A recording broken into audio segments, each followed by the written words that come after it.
I'm a day one middle-aged guy like you. Yes. And I deal with the younglings. Yes. And I observe and I love your commentary on it. And I'm finding that saying to them, you're not very skilled, so this brain power's a little short, and you don't work very hard, so show up. They don't like it when I tell them that. And so the interesting part is that when I'm working with them, and some of them have a chance, what's your perspective on dealing with the younglings as a day one guy? How do you get them to do stuff without telling them that they're stupid and lazy? I actually think of it in reverse. I mean, most of my 22 and 23-year-olds would look in your face and think that you're finished. And fuck you. Yeah, and I try to make money for them, they don't care. I'll make money fall out of the sky and they tell me it's irrelevant. But the question, it's not that it's not about cool or what have you. What you define as money might be different than the way they define as money. Like, okay, cool, how much money are you gonna make for your 23-year-old? Give me a number. I'll probably do about $40 million for him this year. No, not for them. Rick doesn't get $40 million. How much does Rick, the 23-year-old, get? And give me the truth, because the number isn't high. Yeah. Owner of the company, I mean, I don't know, he'll probably get $2-3 million compensation this year. Explain. Let's go further. I want to know how a 23-year-old gets $2 to $3. I got a company founder. Okay. I am an old school web strategy guy. I know what works. Yep. Send the email, do the this, put in the time every day. Don't want to do that. Highly resistive, and it's a communication problem for me. So let me ask you a question. Yeah. Why don't you just do it for yourself? Yeah, that's the real question, right? Cool, if you know what the fuck you're talking about, do it for yourself. I do. I work harder and I'm smarter than all my 22-year-olds. I'm better at social media than everybody at Vaynermedia. I'm looking at them right now, just to remind them. So honestly, I think you're rolling with trying to razz them. Razz yourself. Who influenced you? My parents. And that's it. And I know it's I get mad at this question because I feel like it's either cliche or maybe, I always ask myself, am I too egotistical to give it to somebody else? It's just the truth. I don't look at Elon Musk or Zucks or Cuban or the president or, I don't do that. It's just not real, it's just not true. I look at my parents, I know their truths, I know they came to this country with nothing. You know, I know that my dad worked every minute. I didn't even know him until I was 14. I know that my mom is the foundation of my self-esteem, which is the driving fuel of my success. There's not even a close second to the entity of my parents. And I don't know these other people. I know their public persona in the same way that a lot of you don't know me. As a matter of fact, the thing I probably am happiest about in the world is the people that come into Vaynermedia that have some sense of me, I think like me a lot more 2 or 3 years later when they get to look under the hood. But I'm too scared maybe to even give that away to somebody else without knowing that I won't have the time to look under the hood. Anybody who's losing their hustle has a lot of variables, and there's a lot of variables in this episode. This is the variable episods where there's a lot of context points. It's not just direct answers today. Listen, you might not be passionate about your North Star anymore. I've been going through something. Let me actually break some shattering news here. For the first time in my life, I've been thinking about weird things like sabbaticals and building a business school in Haiti for 5 years and I love, listen, I'm still all about buying the New York Jets and it's the process of that and the game, but it's amazing for me to be in tune with myself, the maturity, as you get older, my kids are 6 and 3 and they're interesting. They're interesting. And I start projecting, what do they look like at 13 and 15? It'd be really cool to I don't believe in the school system as much as everybody. Do I just take them and go do something rogue? Just different things, you just evolve.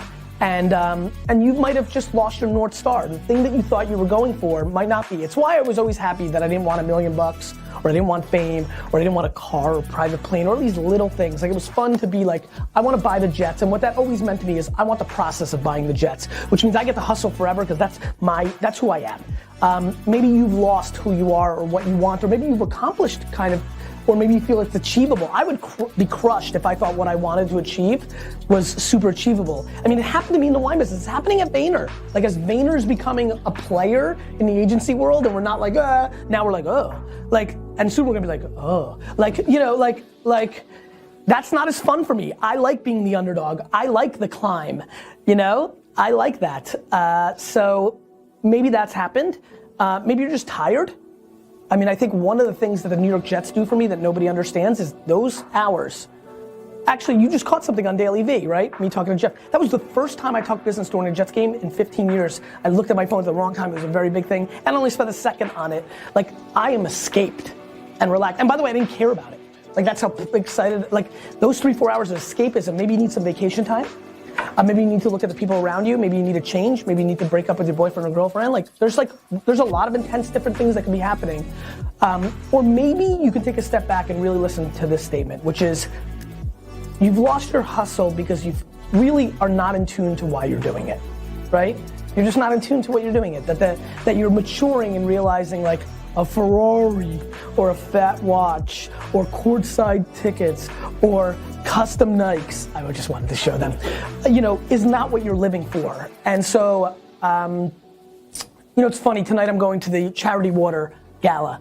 I never thought of myself 10 years ago as somebody who would be so involved in nonprofits, sitting on the board of Pencils of Promise, donating. I was old school, I'm 40, I'm older. Like this new narrative of much better people, and that's what I think you guys all are. I think you're a much better generation.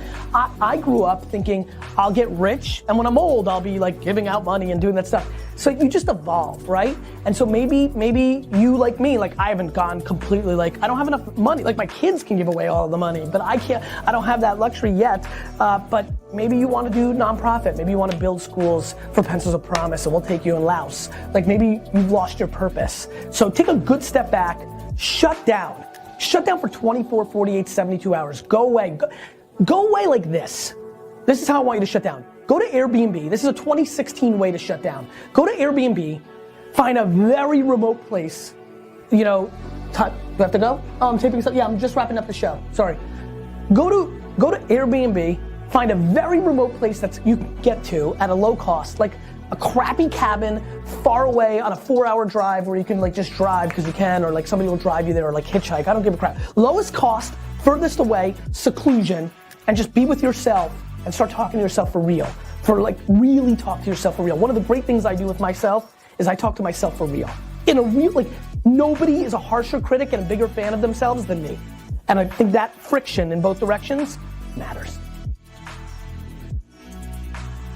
You find time for health and wellness in that schedule?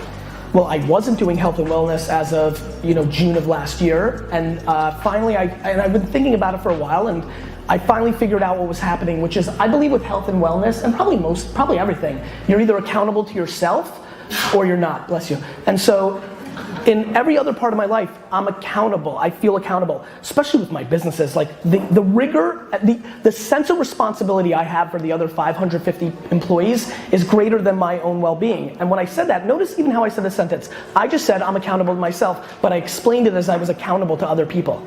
And what I just did with you, by accident, is how I figured this out. I was like, what's the matter with me? I'm gonna die. Like I'm gonna lose. Or I'm not gonna be able to do as many cool things. Like this is not gonna work. This is black and white. I'm gonna treat my body like a business. I bought it, I'm gonna lose. I've lost. And so then I said, why is that? I'm so good at these other things. And I realized, holy crap, the things I'm best at are when I'm accountable to somebody but not myself. So I realized I'm gonna introduce a person. I'm gonna hire a full-time health person, and I'm more accountable to Mike than I am to myself. The reason I work out every single day is I don't wanna let Mike down. I have to be down at 5:45 because Mike's gonna be upset. And so I hacked myself. And so where do I find health? I found it. Like I just do it every day. There's an hour every day scheduled, like period, end of story. I work out every day of my life, and I changed my eating behavior because of it, because fuck if I'm gonna do the work, And that's how I hacked it. I reverse engineered what I was doing. I think everybody here is either accountable to themselves or accountable to others, and you need to self-audit yourself and figure out if you're not doing well in business, maybe you need to hire a couple of employees because maybe you'll feel a sense of responsibility to them. Maybe that's the motivation you're looking for. So in Vegas tomorrow morning, you will work out at that time even though you're in Vegas? Yes, and Mike isn't going on this flight, and usually he travels with me the whole nine, but this is a quick in and out. Right. But I will have to FaceTime with him while I do cardio, because I truly, if I don't, won't do it as well.